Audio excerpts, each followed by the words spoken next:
YouTube. Salut YouTube. Alors aujourd'hui on va parler d'un sujet qui est quand même relativement tabou dans la francophonie, en particulier en France, mais pas seulement. C'est la question des apostats, la question des gens bah, qui, euh, qui sont passés du statut de appartenant à une certaine religion au statut de athée. Et je vais lire la description de Majid Oukasha, j'analyse les contradictions et erreurs scientifiques du Coran. Voilà. Donc, il se définit comme ex-musulman, d'accord? Et à ma connaissance, c'est le premier, en tout cas c'est le premier qui a été médiatisé, qui s'est présenté à visage découvert en plus, hein, parce que en France c'est quand même, enfin en tout cas au moment où il a fait, c'était quand même dangereux, et même aujourd'hui je pense que c'est encore dangereux. D'ailleurs, ça- j'en veux pour preuve le fait que ça soit dangereux, c'est que il, euh, il masque son lieu de résidence en fait. Il n'a jamais dit publiquement s'il était en France, dans un autre pays, ou... Parce que le fait que la chaîne YouTube soit immatriculée en France, ça veut rien dire. Moi, si vous regardez ma chaîne, ce sera marqué que c'est en France, alors que, en fait, vous voyez ici avec le logo que je suis au Paraguay, et si vous avez vu d'autres vidéos quand j'étais en Thaïlande, il y a le TH pour dire que je suis en Thaïlande, et ainsi de suite. Donc, euh, donc ça veut rien dire du tout. D'accord?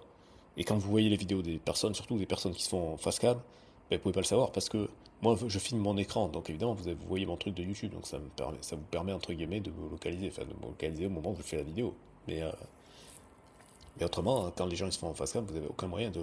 Enfin, vous avez aucun moyen. Si vous faites de l'OSINT, etc., vous êtes chaud, on peut tout trouver sur internet, on est d'accord. Mais via la personne de base qui juste regarde la vidéo, peut pas savoir. Voilà.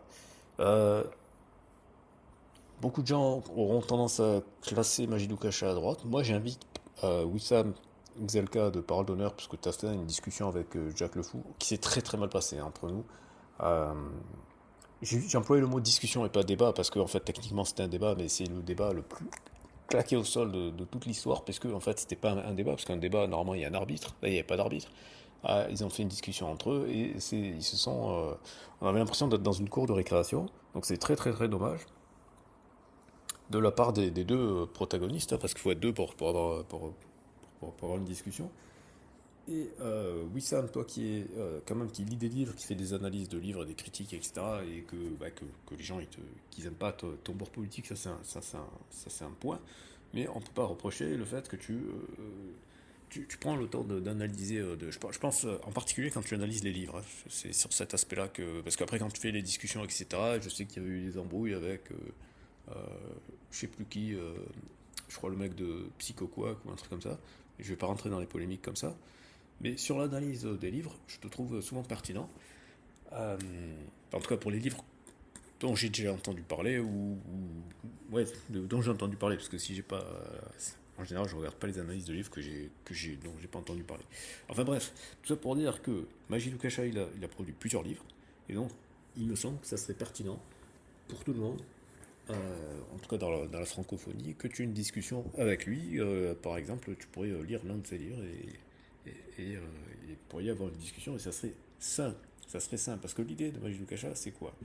C'est de dire qu'il a été élevé comme beaucoup de Maghrébins en France dans la culture musulmane, mais qu'en même temps il était à l'école de la République française. Et c'est l'école de la République française qui lui a, malheureusement c'est plus le cas aujourd'hui, qui a développé son esprit critique et qui l'a amené à se poser des questions et à se dire mais finalement est-ce que c'est pertinent, est-ce que c'est cohérent et ainsi de suite. Alors je dirais que maintenant il est passé un peu dans le côté inverse, mais je suis pas dans son esprit non plus. Mais disons que il est un peu ultra athée et là je vous renvoie vers le podcast biomécanique et l'entretien avec le docteur Philippe Babola qui qui explique un certain nombre de choses qui peuvent être qualifiées de New Age, tout ce que vous voulez, mais c'est quand même partout sur la planète, il y a des gens qui considèrent que la spiritualité c'est important, que c'est une dimension de l'humain qui a été un petit peu chassée un peu rapidement par les matérialistes et qui est probablement l'une des causes du mal-être de la société occidentale et de sa dérive et même de son déclin, de sa décadence de façon générale.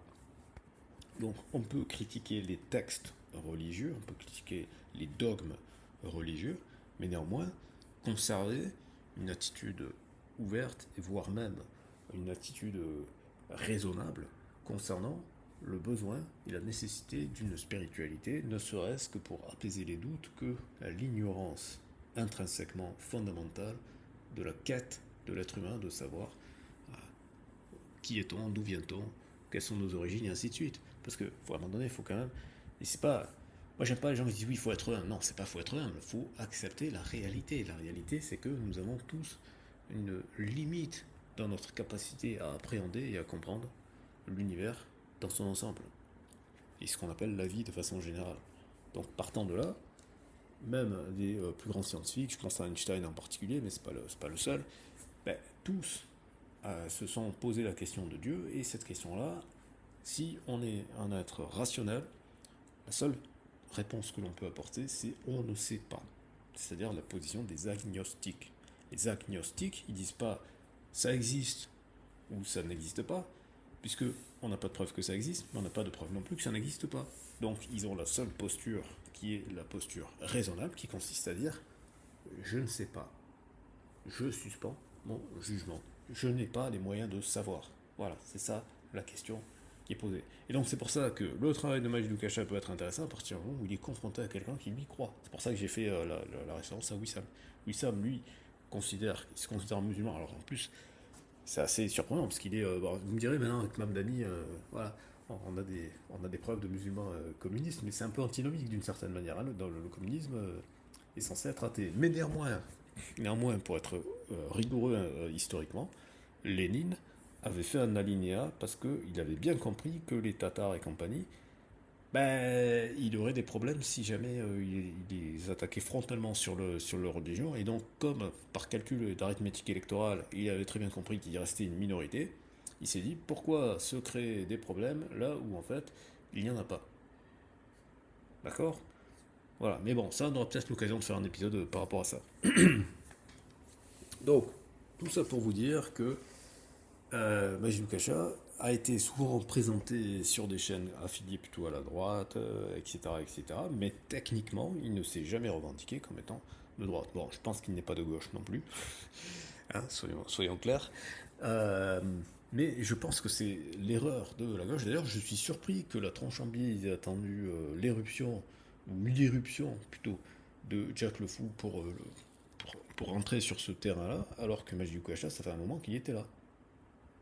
Et ça enlèverait à Jack Le Fou. Mais Jack Le Fou, je rappelle que c'est un Algérien qui est parti au Québec. Il n'est pas parti en France.